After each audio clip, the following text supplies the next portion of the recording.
This meeting is being recorded. So press that button. Welcome to GrassRoot, Ohio, conversations with everyday people working on important issues here in Columbus and all around Ohio. I'm Carolyn Harding, and today I'm talking with James Quilligan and Greg Pace. They are leaders with the organization called Economic Democracy Advocates. James Quilligan has been an analyst and administrator in the field of international development since 1975. He has served as policy advisor and writer for many international politicians and leaders, including Pierre Trudeau, François Mitterrand, Julius Nyerere, Olof Palme, Willy Brandt, Jimmy Carter, and Prince El Hassan. He has been a monetary consultant for government agencies in Mexico, Argentina, Ecuador, Brazil, Bolivia, Great Britain, the Netherlands, Belgium, France, Portugal, Germany, and many, many more, the United States including. In addition, James Quilligan has served as an advisor for many United Nations programs and international organizations. He is presently managing director of Economic Democracy Advocates. Greg Pace began his advocacy in 2005, studying the peak oil phenomenon with the Central Ohio Relocalization Effort, or CORE. In 2008, he attended the Convention for the Global Commons in Berlin, Germany, as his focus became centered around commons-based solutions for resource management. As the hydrofracking boom came into Ohio in 2011, Greg became involved with holding the industry accountable in Ohio and eventually joined me, Carolyn Harding, in helping to create Columbus Community Bill of Rights, where he remains as webmaster and treasurer. In 2019, Greg also became part of the executive committee as treasurer of Economic Democracy Advocates, where he also engaged with the state legislation team. He has been active in educating local high school students on sex trafficking through Sacred Hope International, as well as being a member of the Friends Committee on National Legislation Central Ohio Advocacy Team, where members of Congress are lobbied for issues this group, Friends Committee on National Legislation, selects each year to focus on. Welcome to GrassRoot Ohio today. Thank you for taking the time. Now, I've been working with Greg Pace for about 10 years, and we've worked on radioactive waste alert, raising awareness about the fracking issue, creating 4 ballot initiatives to help citizens of Columbus stop radioactive waste from the fracking industry from being dumped in our watershed. And he most recently helped me with my campaign as my treasurer when I ran for state rep. James, I've heard about you through Greg, and I understand that you're having a big symposium coming up in October 22. One thing that keeps coming up is the concept of the commons. And I would like you to give our listeners an idea of what the commons is. Well, the commons are a very ancient way of seeing the world. And long before there were formal governments or there was a marketplace, we still needed resources, but we treated them very differently. We didn't have prices on things at one point in history, nor did we have, as I say, states or governments managing those resources on our behalf.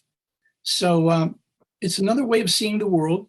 And in one way, it's very ontological, meaning it has a kind of existential quality to seeing the commons. In other words, if you just looked at the world and you didn't have the idea that there were boundaries, political boundaries, or prices on things, and just look at the resources that you have for in terms of their own value to people, that's really what the commons is all about. Greg, what's your perspective of the commons? Basically what James said, he said it very well. When I joined the Columbus Community Bill of Rights, when I joined this whole movement, that was really, I thought that was a real commons-based approach, because they're all about participatory democracy and getting citizen legislation to get our resource rules that we need that we don't have. And that's a big part of how I see it as well. It's just it's the resources, but it's also the people who use the resources. You would call them stakeholders, who have rights. And the economic democracy is all about the real stakeholders who need these resources to be able to manage them, to self-govern and manage our resources. And of course, we don't have a very strong situation with that in our world today, and that's what we're trying to get more towards. In my perspective of commons, I would think it's like all of these resources that we have in our country, in the world, it's kind of like divvying it out and making sure everyone is covered and not just making it localized. And is that wrong? Because there's a big, huge push towards local versus global. So how does the commons fit into local and global? Well, that's exactly right. We can't really have a commons on an international scale until we first have it on a local scale. So we've made commons of Antarctica, and we're trying to make a commons of the international atmosphere through the climate treaties. We do have commons based on the international law of the seas, where there are free spaces in the oceans. But effectively speaking, the most important thing to do is to focus in our own backyard, in our own communities, neighborhoods, regions. And if we were to do that and build out the cultural roots of the commons from the indigenous people who used to live where we are now, and understand some of the more progressive historical movements to manage commons, and as Greg said, self-organize those commons. That's how we're going to be able to build it out locally. And then eventually maybe the global system will catch up. But it won't happen until people engage with this at the local levels and really begin to scale it up. So how is the farmer in Morrow County, or the IT student at Ohio State, or someone who has a mom and pop business up in Toledo, why would they and why should they be interested in this concept of economic democracy or the commons? Well, you alluded to the fact that the resources need to be divvied up, meaning they need to be addressed fairly. But also the other component is that they need to be sustainable. And at the moment, we're not doing either, guaranteeing equality or sustainability. So as people see the prices of their goods go up, and they're wondering, well, that's just inflation and that's a cyclical thing. It's my view of it is, and we have the data to show this, is that it's cyclical for a while, and then it goes through a period of overshoot where people are consuming more than the planet actually has to offer as resources for our consumption. And we're at that stage now. It's because of higher population, it's because of diminishing non-renewable resources, and it's because of our economic system, which promotes more and more consumption. So people will be concerned eventually, and the higher prices that we are witnessing now will not go away. They will continue to escalate. And so that's an indicator that something's wrong. And the commons provides another kind of indicator. So there's an index for the commons, which is called carrying capacity. And that's one of the things that our organization specializes in, is providing that valuation to people who are interested. I looked at your website. Can you tell folks what your website is? Maybe Greg could address that. Yeah, Greg, what's your address, your website address? Oh, I'm sorry, it's www.sustaineda.org. The word sustain, EDA, all one word, .org. And it's, go ahead, Greg. I'm sorry. I'm just saying, I noticed that there were three main components that you were working on, and that was water, food systems, and legislation. And you address it in many different ways, in educational aspects, and in research, and in legislation. So can you talk about your mission and your objective and how you're going to accomplish this? I can say, Yeah, go ahead, Greg. oh, go ahead, James. I don't want to interrupt you. No, we think that all those components are very important. We do have a educational side, we have an advocacy side, research component, as well as making yearly legislation in the state legislatures more known to people across the United States, so that they can, we're steering them toward bills in their legislatures, which we think are advancing the interests of equality and sustainability. And so we do cover three areas: food, water, and energy. And those are the things we are most focused on, and that's what shows up in our work.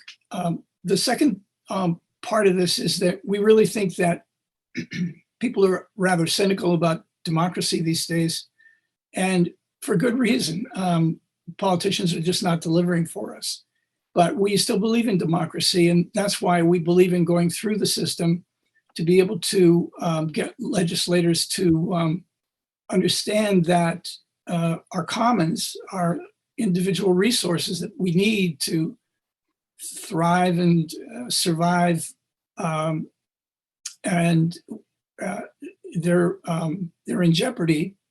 We're witnessing a global struggle for resources right now, which is only going to get worse as the economic and social conditions and environmental conditions get worse. And so now's the time to make a big change. And if we lose the democracy aspect of this, we'll completely lose our ability to self-organize our resources. And that would be a grave danger for everyone. Yeah, as I noticed at the website, it seemed like you were very organized and thorough, and you were in for the long game. I would like to ask, what kind of people are drawn to working with your organization? What kind of, are they a vast variety, or are there more research type folks, more people that like to lobby? Because it looks like you have a strong lobbying effort as well, and training for folks to go in and talk with their legislators. But you also have a strong group of research. It's quite organized. And it kind of came across to me like how ALEC is almost in a very, very negative way, in my perspective, how they affect our lawmakers.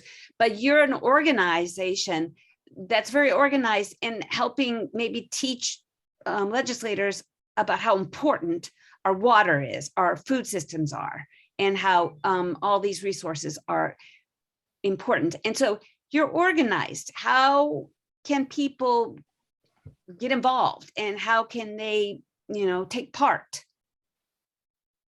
Greg, you want to address that? Well, that's our conference on October 22nd. We're hoping to get a lot of people just to join as members so that they can see what we're doing.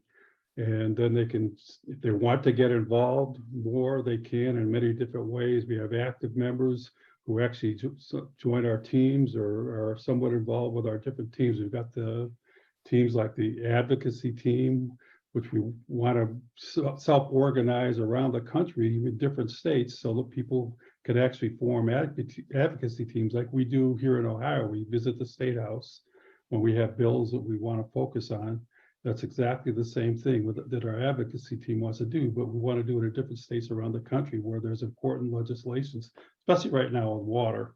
Of course, water, food, and energy, they're all three really, really important areas of resources. They're all issues in themselves, but they're all connected. In Ohio, I was just looking at it on our website, and our state legislation page at our website. We actually use Bill Track 50 for this, but we have the Community Solar Bill, HB 450, in the Ohio State House, which is actually a Republican bill, which I think is really something. But they want to focus on, especially on brownfields and so forth, to open up community solar for that, so we can get some community solar legislation in Ohio. But these are the types of legislations that advocacy that we want people to visit their state houses to promote. And we've also got the education aspect, which is connected with the advocacy to make sure that people understand exactly what we're about, the issues we have, and why we have the issues that we have, and the way that we're doing them that we are with the commons, with carrying capacity. Another thing we call bioregionalism, or bioregional areas, which is different than political areas. It has to do more with resources. Then we also have the research team, which is doing some incredible work right now. And James, you could probably talk a little more about the research team than I can. You're involved with that, and I'm not really involved with it. But these are kind of the three major areas that we're focused in. And when people come on, they can see them. If they want to get involved, they can. If they want to donate, we need money, of course, for these research especially. And we have a newsletter. People can join our newsletter every month to see what we're doing month by month. And James, is the research team something you want to talk a little more about? Sure. Economics, generally speaking, studies people's uses of resources, and that's how prices are generated. We're interested in that, but we're also interested in, rather than just the uses, we're interested in people's needs for resources. And now we're getting into a different area. It's not about use, it's about the physiology of the body for how much water do you need a day? How much food do you need every day?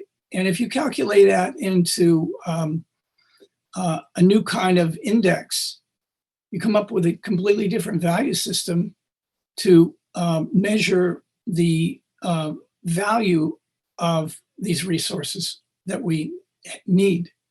And so if that comes first in economics, then we think that the distribution of resources will take on a completely different component. It would be seen very differently because we'll be able to create more automatic mechanisms to make sure that those resources are distributed.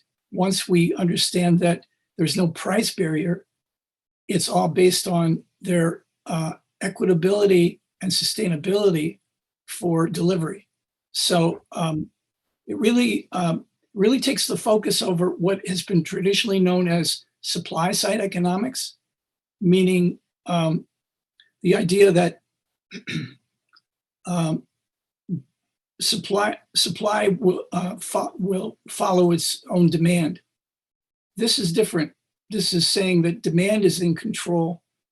Demand for resources, or actually our need for resources, is more important, or at least equally important, as the supply of resources. So it takes the ideology away from the present market system to say that supply is more important than demand, which is why we have social poverty, because demand essentially means that people don't have enough income to buy the things that they need.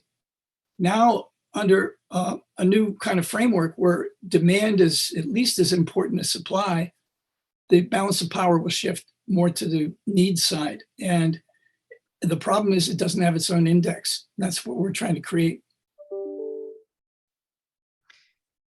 And how can you shift that philosophy or economic theory or philosophy to our legislators and to the general public?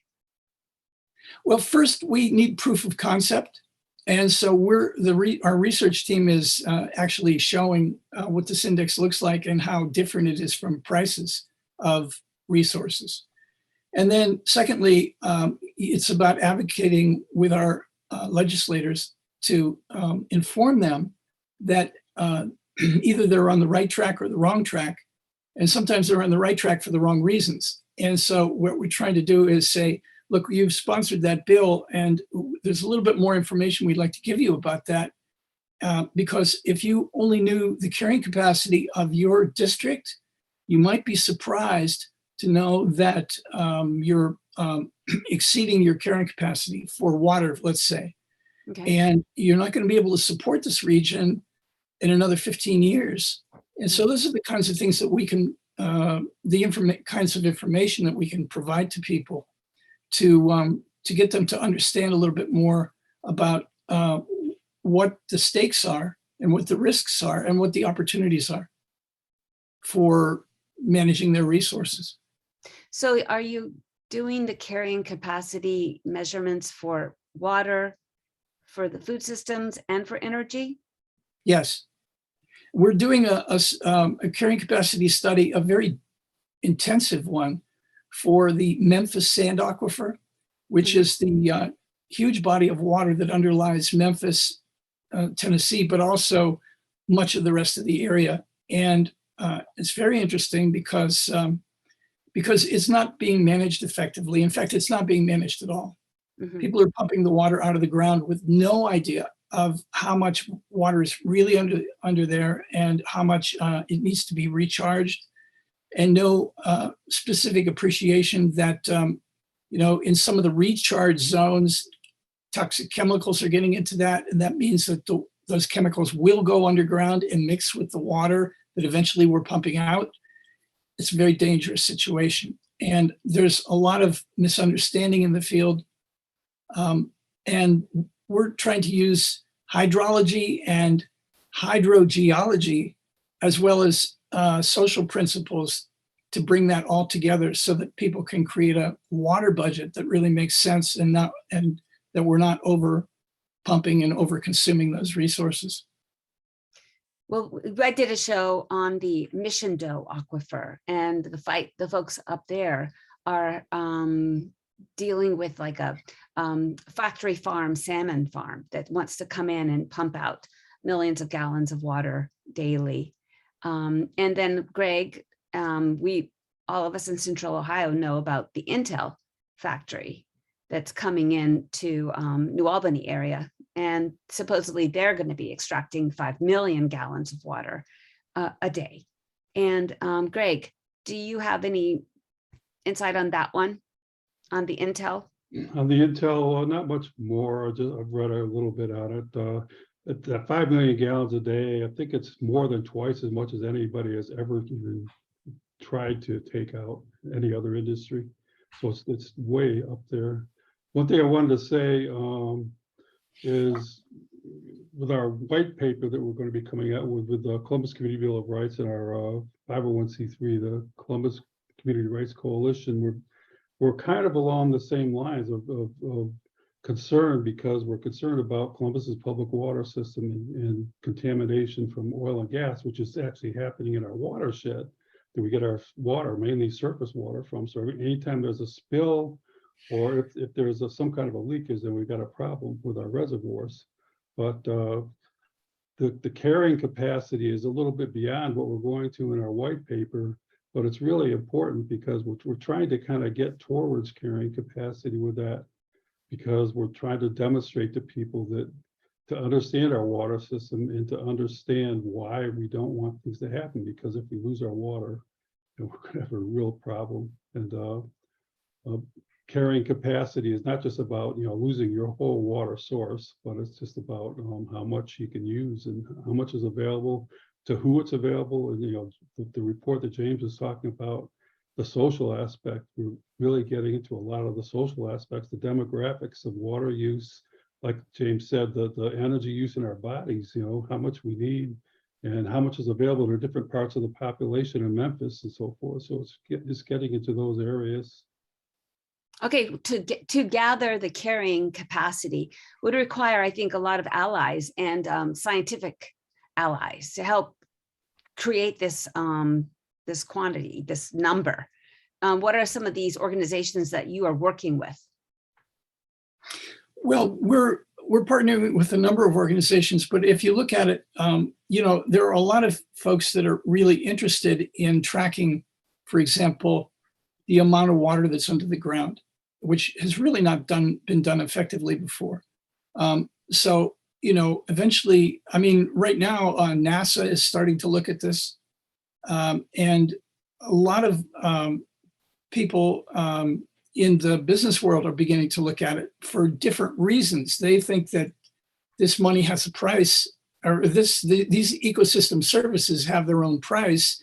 And they want to be able to capture that, so that then they know that there are shortages coming up. They want to begin to sell it off and own it, so that they, you know, can make some money. It's a little bit like Nestle, only it's much worse, because in the case of Nestle, they don't own the aquifer, but you know, the danger is that somebody would want to come in and try to buy up an aquifer and then parcel it out. So particular partners involve those in the area of social impact who want to invest in these kinds of things, but also people who are just interested in a new kind of economics, who understand that the GDP is not measuring our natural asset value, the real value of nature and the things that we use and need. And so you know, there are a lot of people really interested in this from different areas and different perspectives who are discovering us and joining us. Greg, and can you give us information again about this workshop that's happening on October 22? October 22nd, and you can go onto our website, sustaineda.org, and see, we have a register page. I think it's on the front page, James. I think on our front page of our website, we've got pretty sure we've got a thing to join it. And I'm trying to look here. Yeah, this is what's coming up is our 6th annual conference on October 22nd. And we have some amazing speakers. We have William Rees, who is the creator of the Global Ecological Footprint. He's well known across the world. We also have David Bollier, who's sort of the godfather of the Commons movement. He's going to be joining us to give us a talk about revaluing our commons. And we have other special guests. We have a representative who's the managing director of Protect Our Aquifer in Memphis, referring to the Memphis sand aquifer. We have another woman who does block level planning in Portugal, meaning that she's tracking the carrying capacity of neighborhoods. And so there are a lot of people involved in this kind of stuff, and we're trying to showcase different partners across the world who are actively involved in this kind of methodology and practice. Can our listeners, if they're in other countries, can they tune in? Is it going to be online? And what time does it start? That starts at, it's going to be online. It starts at 1 p.m. on October 22nd Eastern Time, 1 p.m. until I believe 5 p.m. But I was trying to find it on the website. If you go to sustaineda.org, and the main page on the menu, there's a Get Involved tab on the menu, and then under there is events. You go to events and you can find it. Okay, excellent. All right, I think this is a very important symposium or conference to attend for anybody who's interested in economics and who's interested in our water, our food systems, our energy systems. Sounds like some of the best leaders in this movement are going to be at this workshop. I want to thank you both for joining us today for GrassRoot Ohio, and we will make sure that your website is on our social media, and we will promote this widely. Thank you again. Thank you, Carolyn. In addition to our Friday night, 5 p.m. broadcasts on WGRN, we are now broadcasting on Sundays at 2 p.m. at WCRSFM.org. Thanks for joining us.